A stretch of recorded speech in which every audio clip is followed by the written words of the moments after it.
পেটে তুমি 9 মাসের ছিল একটা লাথি মেরেছো। আব্বা মাংস এনেছে, দাদি বাবু সবাই খেলো, জননী সবাই মাংস খেয়ে নিল। মা যেমনই গালে ভাতটা তুলতে যাবে লাথি মেরেছি আমরা। মা জিহ্বাটা কেটে দিয়ে বিছানাতে শুয়ে গেছি। মা শুধু সন্তানের জন্য, সেই মা এত কষ্ট করলো। সেই মাকে আজকাল কত কত যুবক আলাদা করে দেয়, কত কত ভাই আলাদা করে দেয়। মা আজকে 50 বছর হয়ে গেছে বলে মাকে তুমি আলাদা করে দাও। এ যুবক ভাই, তোমার পাটা আগিয়ে দাও ভাই রে, তোমার পাটা ধরে বলবো মাকে কোনোদিন কষ্ট দিও না, তোমার পাটা আগিয়ে দাও, তোমার পাটা ধরে বলবো বাবাকে তুমি কষ্ট দিও না। কেন বেরাদার মুসলমান, তোমার মা শীতের রাত্রে পুষ মাসের ঠান্ডার দিনে তুমি এক জায়গায় প্রস্রাব করে দিয়েছো। মা প্রস্রাব জায়গাটাই শুয়েছে, তোমাকে আমাকে শুকনোয় রাখিয়েছে। বাবা তুমি স্কুল মাদ্রাসাতে যেতা, তোমার আব্বা জানে ফজরের নামাজটা আদায় করার পরে তোমার আমার জন্য মাঠে ঘাটে খেটেছে। সেই বাবাকে তোমরা কষ্ট দাও যুবক। না না, তুমি একবার কেন 10 বার মক্কা মদিনা ঘুরে নাও, তোমার হজ কবুল করবে না, কবুল হবে না। তাই জন্য ভাইরে, আমি মালদা থেকে এসে তোমাদের হাতটা জোর হাত করে বলি মাকে কোনোদিন কষ্ট দিও না। কত কষ্ট করে মা তোমার আমার মা মানুষ করেছি, কি করে নাই? করে নাই বাপ? হাতে পায়ে তেল মাখিয়ে মা শক্ত করেছে, মানুষ করেছে। সেই মাকে আজকাল আমরা ভুলে যাই। বাবা মা আজ্ঞা দাও, পা ধরে বলবো মাকে কোনোদিন কষ্ট দিও না। ওরে হাতে পায়ে তেল মাখা মা দিছে শক্ত করি, ওরে পয়সা পায়খানা ভাই আমরা মায়ের কোলেই করি। হাতে পায়ে তেল মাখা দিছে শক্ত করি, পোষা পায়খানা ভাই আমরা মায়ের কোলেই করি। তবু না মারা করিল, ভিজল বুগে মুতে আমার শুকনোয় রাখে মায়ে থাকে ভিজা জায়গাতে। আবার অসুখ হলে দেখি চাইয়া ওরে মাছে মোর ওরে চকিতে বসে রে বলে আল্লাহ আমার মরণ লাগো, বলে আল্লাহ আমার মৃত্যু না গো, সন্তানের লইও না। দুঃখের দরদি আবার জনম দুঃখী মারে, গর্ভধারণী মা জন্ম দুঃখিনী মা, সে মায়ের দিলে কেউ ব্যথা দিও না। জোরে বলুন বাবা। ওরে ন্যাংরা ধমকানা খোড়া হইলে পরে ছেলে, ওরে ধুলা ঝেড়ে টান দিয়া নাই নাই যে নিজের কোলে। বাপ আপনার ছেলে যদি পাগলা হয়, লেলা হয়, খ্যাপা হয়, তাও মা বাবার কাছে শোনা শোনা না। আমি যদি ন্যাংরা হই, কানা হই, লোলা হই, তাও আমার মায়ের কাছে শোনা। বাবা পরশুদিন জালসাতে যাচ্ছিলাম বাবা, আমি বসে আছি ট্রেনে, একটা মা জননী আমার পাশে একটা পাগলা ছেলে মুখ দিয়ে লাল পড়তেছে। সেই ছেলেটাকে বাবা মা জননী চুমো দিতেছে, লালা জায়গায় চুমো দেয়, শরীরে ঘা ঘা হয়ে আছে। মা জননী ছেলেটাকে কোলে নিয়ে আদর করে, তখন আমার কলিজাটা ফেটে গেল। মারা হয় এরকমই মারা হয়, অস্বার্থপর মারা কোনোদিন স্বার্থ করে না। বারাদার মুসলমান, মা জননী ঘাটা ছেলেটাকে নিয়ে আদর যত্ন করলো। সেই মাকে তোমরা আজকে আলাদা করে দাও, আমরা আলাদা করে দিই। না না করিও না রে যুবক। ওরে বেরাদার মুসলমান, মাকে আলাদা করলে তুমি কোনোদিন জান্নাত পাবা না। ওরে হাতে পায়ে তেল মেখা মা দিছে শক্ত করি, পোষা পায়খানা ভাই আমরা মায়ের কোলেই করি। তবু না মারা করিল, ভিজল বুগে মুতে আমার নিয়ে মায়ে থাকে ভিজা জায়গাতে।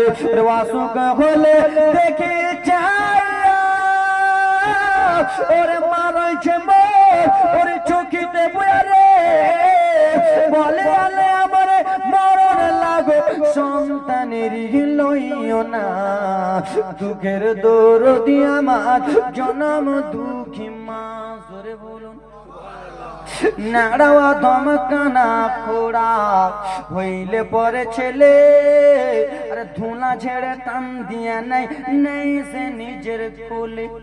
ঠিক না? পাগলা ছেলে হলে ধুলাতে ঝেড়ে কোলে নিবি। ন্যাংরা বাঁধা কানা খোড়া হইলে পরে ছেলে ওরে ধুলা ঝেড়ে টান দিয়া নাই নেই যে নিজের কোলে। ছেলে যদি কুপুত্র হয় মা কবু নাকি ফেলে, হাজার দুঃখ নিয়ে মায়ের নেই যে নিজে পেলে। ওরে আজমির হোসেন ভেবে বলে ওরে জান্নাতে মায়ের পায়ের তলে রে। তোরা দেখে বুখারী হাদিস খুলে করেছে নবী ঘোষণা, দুঃখে দরদি আমার জনম দুঃখী মা রে, গর্ভধারিণী মা জনম দুঃখিনী মা। সে মায়ের দিলে কেউ কষ্ট দিও না। যতই জালসা শুনো, যতই জীবনী শুনো, মা বাবাকে কষ্ট দিলে এগুলো কিছুই সঙ্গে হবে। মাকে কষ্ট দিয়ে হজ করলে হজ কবুল হবে না। তুমি আজকে জালসা শুনতেছো মাকে কষ্ট দিয়ে, তোমার এই শোনা লাভ হবে না। এ দরদি মা গো, কান্নার জীবনী নিয়ে আসবো মা, একটু মনোযোগ দিয়ে শুনে নেন। বড় পীর আব্দুল কাদের জিলানীর মা গর্ভবতী আছে মা রে। আজকাল তোমার গর্ভে যখন সন্তান থাকে মা, 8 মাসে 3 মাসে যখন সন্তান থাকে, তখন আমার ভাবিরা মোবাইল দেখে মা গো, যেন টিকটক আমার ভাবিরা দেখে, সিরিয়াল আমার মা বোনেরা দেখে।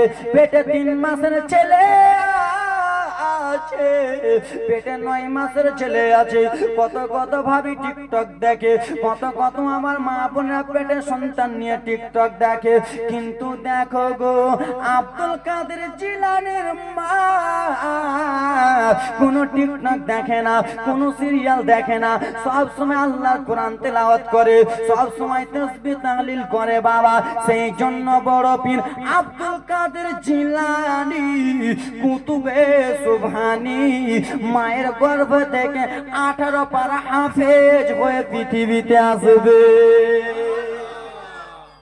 জোরে বলুন সুবহানাল্লাহ। আজকালকার মা গো, তোমাদের পেটে সন্তান আছে, 8 মাসে 3 মাসের আছে, আর মোবাইল দেখতেছো আর বলছো হুজুর আমার ছেলেটা কাঁদছে। কাঁদবে না তো কি করবে, তুমি মোবাইল দেখছো। আজকাল তো ইউটিউবের জামানা হয়ে গেছে, একটু বলে দাও না সূরা বাকারা, ইয়াসিন, তাহা, ঠিক কিনা? ইউটিউবের জামানা।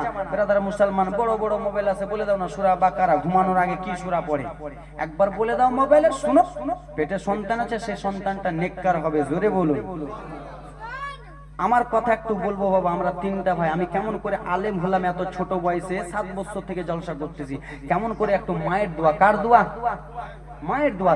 ওরে মায়ের দোয়া লাও রে মুমিন, মায়ের দোয়া লাও, মায়ের দোয়া লাও রে মুমিন, মায়ের দোয়া লাও। বিপদে পড়বে না তুমি যখন যেথায় যাও, বিপদে পড়বে না তুমি যখন যেথায় যাও। মায়ের দোয়া লাও রে মুমিন, মায়ের দোয়া লাও। মা বাবা দোয়া। বড় পীর আম্মা জান উম্মুল খায়র ফাতেমা আল্লাহর কোরআন তেলাওয়াত করে, সব সময় আল্লাহর কোরআন পড়ে। দেখেন দেখেন বাবা গো, কেমন করে বড় পীর আব্দুল কাদের হাফিজ হবেন বাবা, শুনে নেন। একদিনকার ঘটনা, আব্দুল কাদের জিলানীর আম্মা জান বাবা বাড়িতে বসে বসে আরাম করতেছেন, বড় পীর মায়ের গর্ভে আছে। এখন থেকে দেখেন ব্রাদার মুসলমান, যেন কারামাত চালু হয়ে যায়। কি চালু হয়? মায়ের গর্ভে বড় পীর আব্দুল কাদের জিলানী আছে, এখন থেকে যেন কারামাত চালু হয়ে যাচ্ছেন। জলনে একজন ফকির বাবা যেন এলো গো, এসে বড় পীর মায়ের দরজাতে টক টক টক টক টক টক করে আওয়াজ দেয়। বড় পীরের মা উম্মুল খায়র ফাতেমা বলল, কে আসো গো? আমার বাড়ির দরজাতে কে তুমি আওয়াজ দিতেছো? বলে, আমি একজন ফকির বাবা এসেছি। ওগো একবার দরজা খুলে, একবার তুমি দরজা খুলে দাও। বড় পীরের মা আম্মা জান নামাজের